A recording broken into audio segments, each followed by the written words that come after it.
اعوذ باللہ من الشیطان الرجیم بسم اللہ الرحمن الرحیم۔ حضرت سلیمان فارسی سے روایت ہے کہ ایک مرتبہ رسول خدا مدینے سے باہر ایک میدان میں بیٹھے ہوئے تھے۔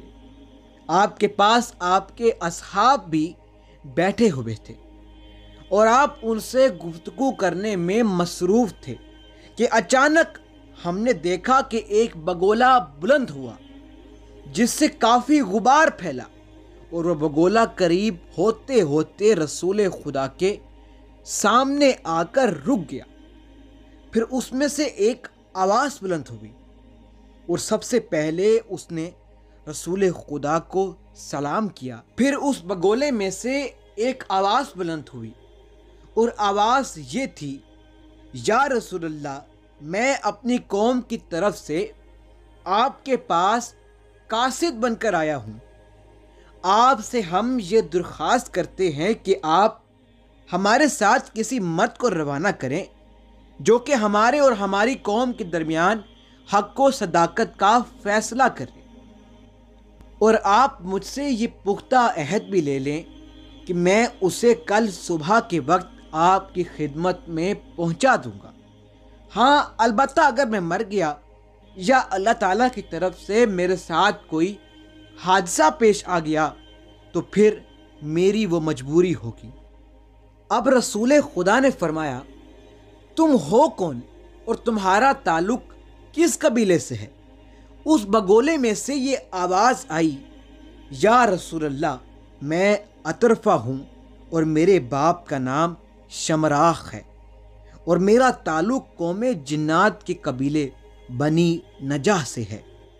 جب اللہ تعالیٰ نے آپ کو مبعوث کیا تو ہم آپ پر ایمان لے آئے، لیکن ہماری قوم کے کچھ لوگوں نے اس کی مخالفت کی، جس کی وجہ سے آج ہماری قوم کے اندر پھوٹ پڑ چکی ہے، اور ہمارے مخالفین طاقت اور قوت کے لحاظ سے ہم سے زیادہ طاقتور ہیں۔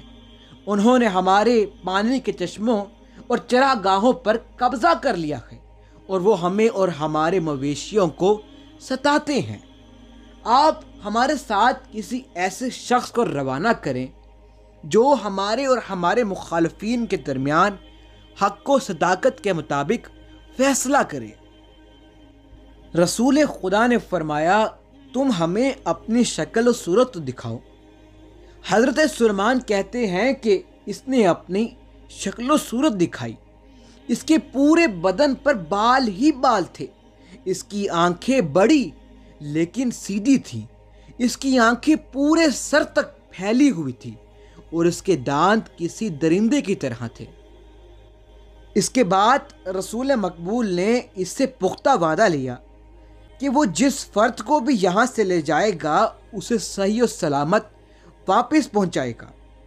اب جب کہ جن اپنی تمام ضروری قسمیں کھا چکا تو رسول خدا نے حضرت ابو بکر سے فرمایا، تم اس اطرفہ کے ساتھ جاؤ اور ان کے حالات کا جائزہ لے کر حق و صداقت پر مبنی فیصلہ کرو۔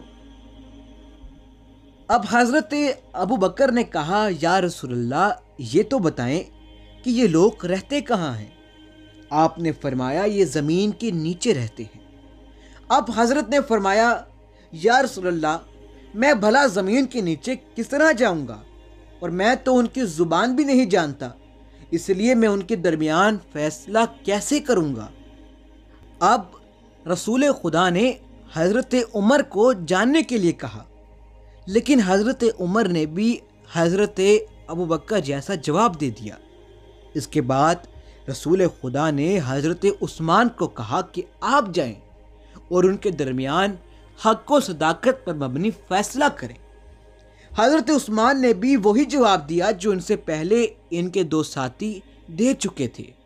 اب یہاں رسول خدا نے مولا علی کو طلب کر لیا۔ آپ نے مولا علی سے فرمایا، علی، آپ جائیں اور ان کے حالات کا جائزہ لے کر ان میں حق و صداقت کا فیصلہ کریں۔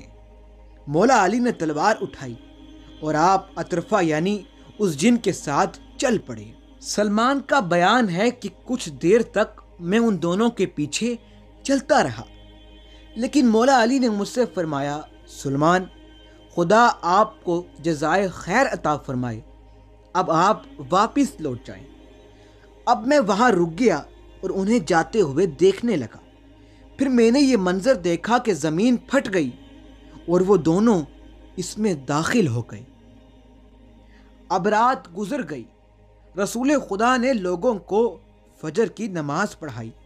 نماز کے بعد رسول خدا ایک پہاڑی پر آ کر بیٹھ گئے اور مولا علی کا انتظار کرنے لگے۔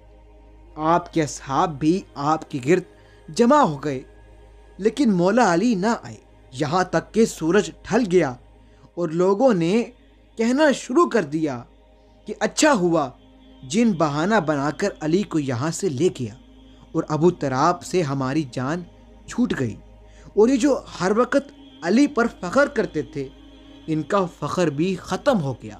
رسول خدا نے ظہر کی نماز پڑھائی۔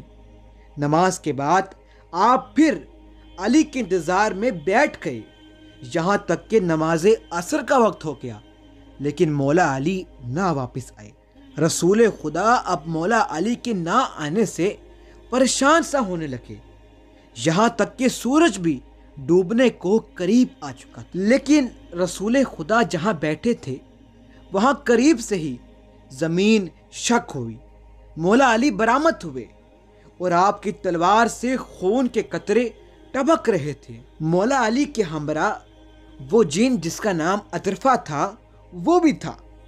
رسول کریم نے جب مولا علی کو آتے ہوئے دیکھا تو آپ اٹھے اور آپ نے مولا علی کی پیشانی کو بوسہ دیا، پھر فرمایا، اے علی، آپ نے آنے میں اتنی دیر کیوں کر دی؟ مولا علی نے فرمایا، یا رسول اللہ، جب میں وہاں گیا تو اطرفہ کی قوم کے ہزاروں افراد اور منافقین اس کے خلاف بغاوت کر چکے تھے۔ میں نے انہیں 3 باتوں میں سے ایک اختیار کرنے کی دعوت دی۔ میں نے ان سے کہا کہ وہ اللہ تعالیٰ کی توحید اور آپ کی رسالت پر ایمان لے آئیں، لیکن انہوں نے اسلام قبول کرنے سے انکار کر دیا۔ پھر میں نے ان سے جزیہ دینے کو کہا، انہوں نے جزیہ دینے سے بھی صاف انکار کر دیا۔ پھر میں نے ان سے کہا کہ وہ لوگ اطرفہ اور اس کی قوم کے ساتھ مصالحت کر لیں، مصالحت کے طور پر کہ وہ کچھ پانی کے چشمے اور کچھ چراگاہ اطرفہ اور اس کی قوم کے حوالے کر دیں، لیکن انہوں نے اس سے بھی صاف انکار کر دیا۔ چنانچہ مجبوراً مجھے تلوار کا سہارا لینا پڑا اور ان سے شدید جنگ کرنی پڑی، جس کی وجہ سے 80,000 افراد قتل ہوئے۔ اور جب انہوں نے اپنی اتنی بڑی بربادی دیکھی تو مجھ سے امان اور صلح کی درخواست کرنے لگے۔ پھر وہ ایمان لے آئے اور میں نے ان کے اختلاف ختم کرائے۔ اب ان معاملات سے فراغت پا کر آپ کی خدمت میں حاضر ہوا ہوں۔ اور اس اطرفہ جن نے بھی کہا کہ یا رسول اللہ، اللہ تعالیٰ آپ کو اور امیر المومنین کو ہماری مدد پر جزائے خیر عطا فرمائے۔